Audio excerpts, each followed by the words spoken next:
everybody. Today I'll be attempting to do the Realism Challenge, which was a challenge that was originally started by Mark Crilley, who's a YouTuber that's been around for a really long time. His challenge got to be so popular that he even published a book on it, which I have right here, and it's called the Realism Challenge as well. And the reason that I like this book so much is that for every drawing inside the book, there's the step-by-step process right next to it with descriptions and pictures, so it's super easy to follow for beginners, and for people who have more experience, there's harder objects towards the end of the book that just really offer a challenge, just like the book's called.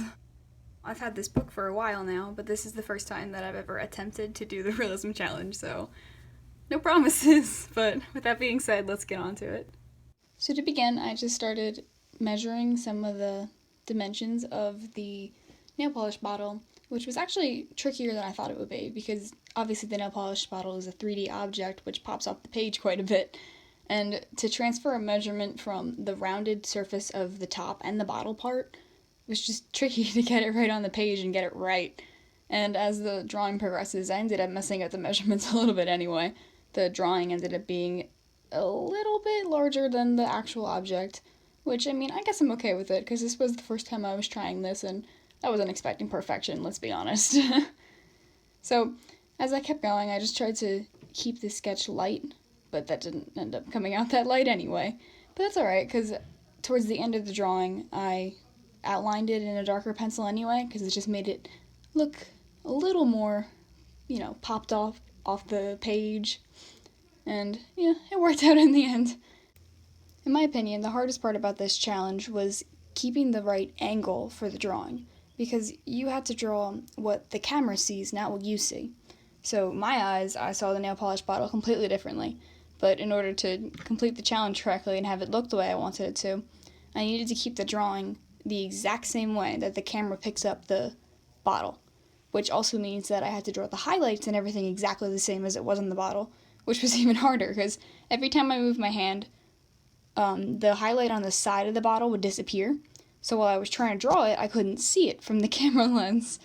You can notice it in the video. Every time my hand goes into frame, the little bluish tinted highlight all the way on the right side of the bottle completely disappears. And of course I need to include that highlight in the final product. And it was probably the hardest highlight to do, because the other ones stayed in place, thank goodness. But every time I moved my head the tiniest bit, all of the highlights moved, based on the angle of my eyes seeing the bottle.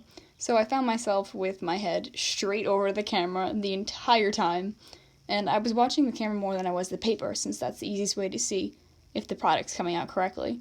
So the whole time, I was looking at the lens of the camera instead of my hand on the paper, and that also made it a little hard, because it wasn't as smooth as it would be if I was looking straight at the paper. But of course, that's not the right way to get the angles and everything.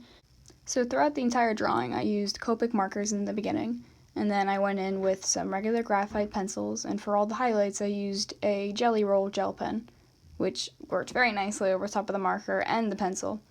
One of the annoying parts about this drawing was blending the graphite of the pencil was not working too well for some reason. On the bottom left part of the bottle, it ended up looking kind of spongy, and you could see like little areas of the white from the page behind it, and for some reason I couldn't get that to go away. And I spent quite a lot of time working on the highlights, since there were so many on the glass part of the bottle, and then the hard, shiny plastic for the cap. And not every highlight was as bright as the other ones, so a lot of the times I would layer a little bit of marker over top of it just to kind of take off a little bit of the brightness. But it still had to be layered on top of the marker so you could see that there was some sort of highlight, but just not as bright as some of the other ones. And then for the shadow, I started with laying down a layer of Copic marker, and then putting a little bit of graphite over top of it to soften the tone.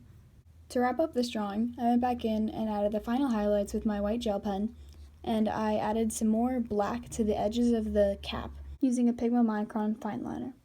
And then finally, I took out my kneaded eraser and erased all the guidelines around the drawing and the bottle itself. The drawing itself took me a long time to do, but I was pretty satisfied with the outcome. I knew it wasn't going to be perfect from the start, since this was my first time trying it, but I'm a little impressed with the way it came out. If you look at it from kind of far away, you could be deceived. and I'm pretty happy with that. So thank you guys all so much for watching, and I'll see you next time.